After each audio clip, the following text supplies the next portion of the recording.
Bueno, y le saludamos con mucho gusto. Nos acompaña aquí en el estudio la doctora María Teresa Guerra. Ella es la presidenta de la Junta de Coordinación Política del Congreso de Sinaloa y coordinadora de los diputados de Morena. Doctora, ¿cómo está? Buenos días. Buenos días, gusto saludarles. Gracias por acompañarnos aquí en Los Noticieristas. Pues están preparando, doctora, para el tema del informe del gobernador este viernes, entiendo. Así es, hay que recordar que hay un mandato de ley y constitucional en el sentido de que debe entregarse el informe por escrito a más tardar, bueno, se entrega, no, ahí no dice a más tardar, es el caso del presupuesto, que ahorita también lo comentaremos, el 15 de noviembre, y así nos fue entregado por el secretario general de gobierno, Feliciano Castro, pero la ley también prevé que pueda acudir el titular del Ejecutivo en cualquier momento del periodo en el cual se está entregando el informe, que es generalmente el primer periodo. Bueno, en este caso, ¿no? El periodo que es de 30 de septiembre al último día de enero. Entonces había tiempo, sin embargo, de común acuerdo se concertó la fecha del 29 de noviembre, que es precisamente este viernes, estará acudiendo el titular del Ejecutivo al recinto legislativo. ¿Cuál va a ser el esquema de esta visita? Primero pues hay una bienvenida de parte de la presidenta de la mesa directiva, luego hay una síntesis del informe que hará el gobernador, posteriormente se entra a una ronda de preguntas y respuestas. Hay que recordar que ahorita en el Congreso del Estado están 6 grupos parlamentarios, estamos hablando, diríamos, de Morena, del Partido Verde, del PRI, del PAN, del Partido Sinaloense y Movimiento Ciudadano. Esos 6. Las 6 fracciones. Los 6 van a tener voz. Incluso la diputada del PT, que no forma grupo parlamentario, pero que forma parte de la mesa de la Junta de Coordinación Política, con voz, sin voto. Ellos van a tener, ¿es una pregunta o un posicionamiento? Las dos cosas. Las dos cosas. Posicionamiento político. Sí, hay un posicionamiento político y hay preguntas también. Entonces, estaba diciendo, primero es la bienvenida, luego es la síntesis, luego se entra a las preguntas y respuestas, y después están los posicionamientos y se cierra con un discurso final del gobernador. Estamos calculando un ejercicio de 3 horas. 3 horas más o menos. ¿Él irá respondiendo cada posicionamiamiento? Si pudiese prolongarse 3 o 4 horas, porque él irá respondiendo cada posición. Y aparte al final un mensaje. O sea, él irá respondiendo las preguntas y después los posicionamientos de todos los grupos. Por lo tanto, es un ejercicio plural, se van a escuchar todas las fuerzas políticas.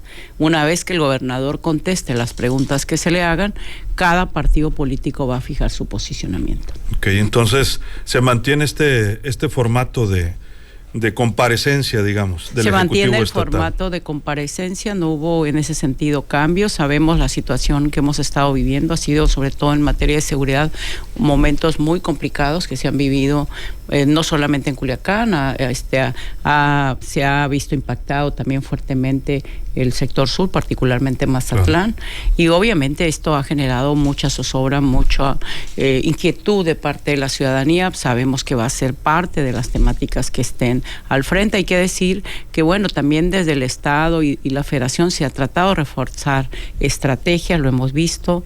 Ya sabíamos que funcionaba una mesa de seguridad donde el gobernador estaba todos los días, pero hoy de lunes a viernes, hoy es de todos los días de la semana, hay un recuento, pero obviamente sigue habiendo inquietud, sigue habiendo sobresalto, porque hasta ahorita siguen las confrontaciones. ¿Y va abierto el Ejecutivo a abordar este tipo de temas con todos los diputados? Seguramente será parte de lo que le pregunten las fracciones parlamentarias. En el caso de Tere Guerra, que fue parte del gabinete de Rubén Rocha Moya, y ahora como presidente de la Junta de Coordinación Política, ¿cuál es su punto de vista, su posicionamiento de la situación que vive Sinaloa y en particular de lo que se ha hecho en gobierno del Estado en este tercer año? Mira, yo creo que a veces cuando tienes problemas de este tipo nublan un poquito los logros, ¿no? Pero ahí están. Creo que en temas de mujeres, por ejemplo, siempre, y es una parte que conozco bastante y a veces se pierde de vista, pero el hecho de que haya más infraestructura de atención, de que de un centro de justicia se haya multiplicado a tener 4 porque está construyéndose el de Guasave, el que pueda haberse extendido los brazos también a través de los refugios, que pueda haber también los programas que hay para infancias que quedan en orfandad por feminicidios, los programas que hay para apoyos a mujeres en condición de violencia. Creo que esos son parte de los logros, pero también, como el gobernador lo ha dicho, creo que parte de sus logros es el tema de apoyo a personas con discapacidad. Era una población que se había abandonado, sigue siendo todavía más. Nos toca en el Congreso recibir a mucha gente que no puede desempeñar su trabajo, y que este apoyo pues es un aliciente, pero no es suficiente. Años pasados había manifestaciones por esta pensión, ¿no? Que ahora sí, ya yo creo que está también armonizándose mucho la política pública de bienestar. No solamente cómo se ha ido extendiendo el tema de apoyo a adultos mayores, porque hoy se van a incorporar las mujeres, que esto es una política federal, pero creo que el gobernador tiene también como activo el apoyo a mujeres pescadoras. Por cierto, hace 2 días teníamos ahí un encuentro con pescadoras en el Congreso, señoras, la verdad, muy valiosas todo lo que aportan a Sinaloa, pero también ese reconocimiento de que a través del Bien Pesca se ha incorporado a mujeres con dotación de motores marinos. Todavía falta, también hay, por cierto, el tema de la sequía afecta bastante el tamaño y la productividad pesquera, pero creo que también el gobernador seguramente dará cuenta, con todo y los jaloneos que ha habido en el tema agrícola, de cómo ha sido un gran gestor para efecto de lograr los precios compensatorios, sobre todo en materia de granos. Creo que será parte de su recuento. En el tema turístico, creo que ha habido pues cada vez más, Mazatlán se ha posicionado con todo y estos asegúnes. Algo que llamaba la atención es que a pesar de todo esto, pues seguían llegando los cruceros, Mazatlán seguía con cierto movimiento. No dejamos de reconocer que toda esta situación ha impactado al turismo, al sector restaurantero. Hemos estado cerca también, no solamente de la líder de restauranteros, sino del sector. Entonces, creo que se van a poner sobre la mesa lo que se ha podido avanzar en materia de bienestar, aun cuando sabemos habrá pues bastantes dudas y cuestionamientos en materia de seguridad, pero creo que hay un recuento positivo. En tema económico, pues además de los restauranteros, ha habido otros sectores, ¿no?, afectados, que se han acercado también sí, al Congreso. De hecho, hay que destacar que el Congreso, particularmente la Junta de Coordinación Política, logró un posicionamiento unánime para efecto de pedir a gobierno federal, particularmente a la Secretaría de Hacienda y a la Comisión Federal de Electricidad, que extendiera la tarifa 1F por todo el año, pero además que se analizara la posibilidad de tener políticas para amortizar por ejemplo, hay gente que no ha podido pagar los recibos de la luz, y hablamos de comerciantes que se han visto impactados. Hicimos esa petición, vamos a estar a esperas de lo que nos respondan, y obviamente también comentar que el día de hoy yo en particular, como coordinadora del grupo parlamentario, estaré recibiendo de Morena a un grupo de empresarias y empresarios que también tienen inquietudes de cómo se les va a apoyar, qué política hay.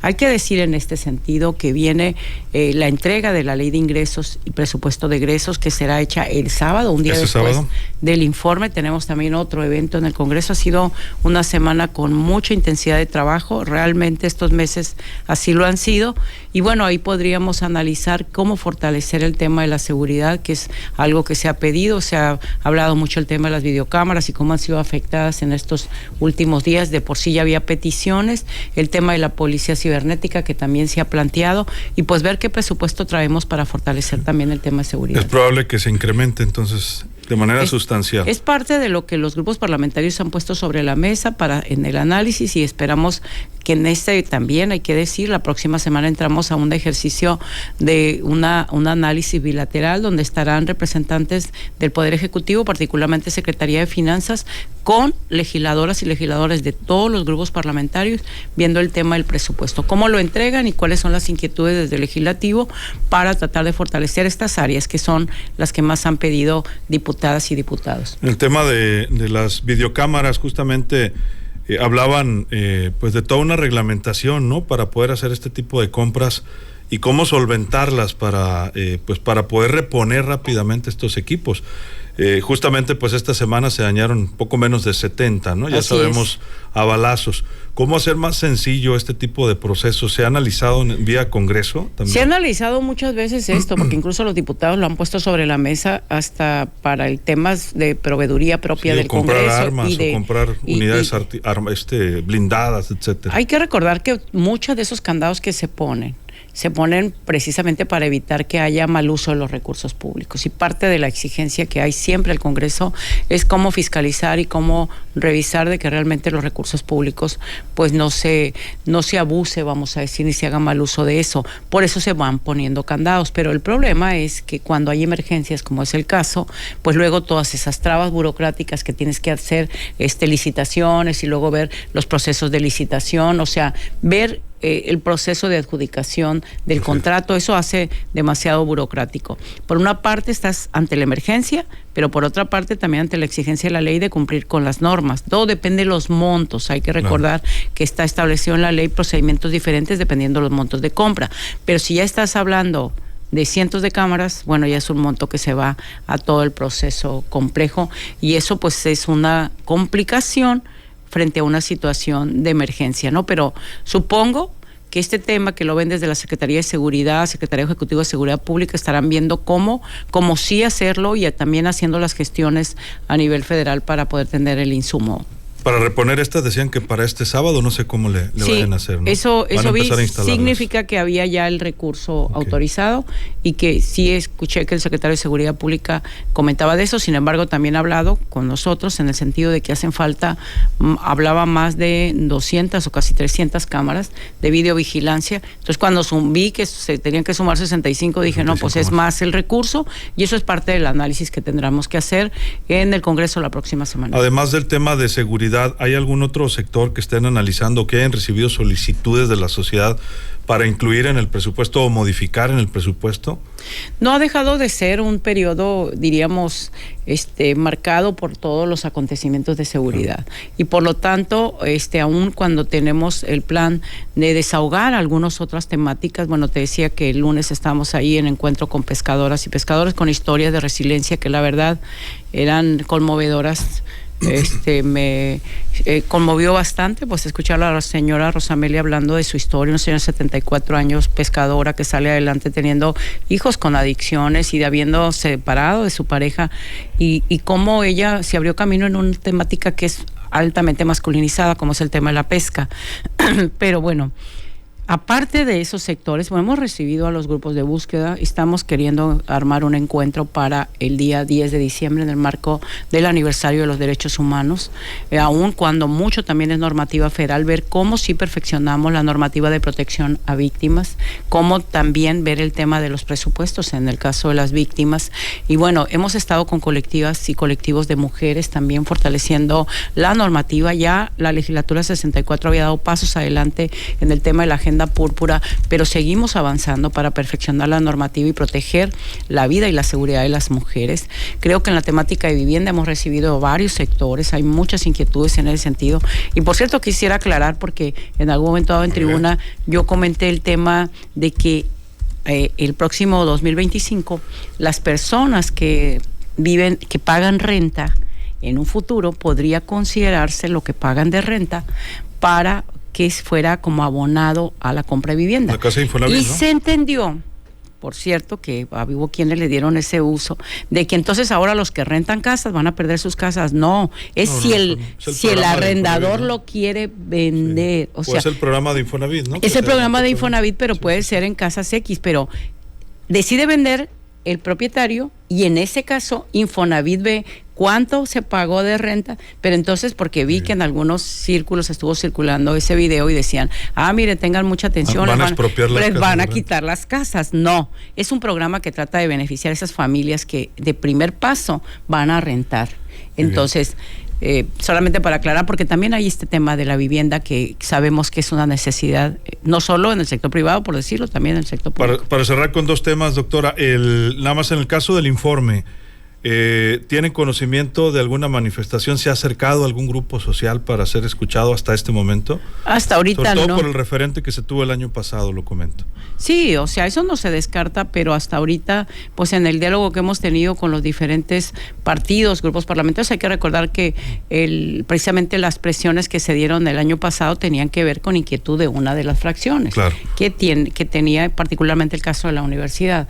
Ahorita no nos han comentado ninguna de las fracciones, hemos estado dialogando, acordamos todo esto que te comento, ya fue acuerdo de la Junta de Coordinación Política, cuál va a ser la dinámica, pero bueno, todo puede pasar, ahí vivimos situaciones complicadas, estamos preparados para cualquier escenario, pero yo creo que se trata de una rendición de cuentas que la propia Constitución establece, que la propia ley establece, y en vez de verse como un hecho negativo, debe verse como un hecho positivo. Es la oportunidad para ese diálogo plural. El gobernador va a acudir al Congreso y va a hablar no solamente con el grupo de Morena, va a hablar con todos los grupos parlamentarios, y bueno, hay invitaciones a sectores sociales para que estén representados adentro del recinto. Y finalmente, ¿están observando desde el Congreso, doctora, cómo están iniciando los ayuntamientos? Ustedes son pues una nueva administración, digamos, del Congreso también, pero a los 20 ayuntamientos, 2 nuevos, por cierto, están llegando nuevos presidentes municipales. Estamos observando pues problemas tales como les corten la luz al ayuntamiento de Mocorito. Ayer sesionaron los regidores a oscuras, por cierto. Ha llamado la atención en Guasave la posibilidad de que se incrementen el sueldo de los regidores. Hay algunos interesados.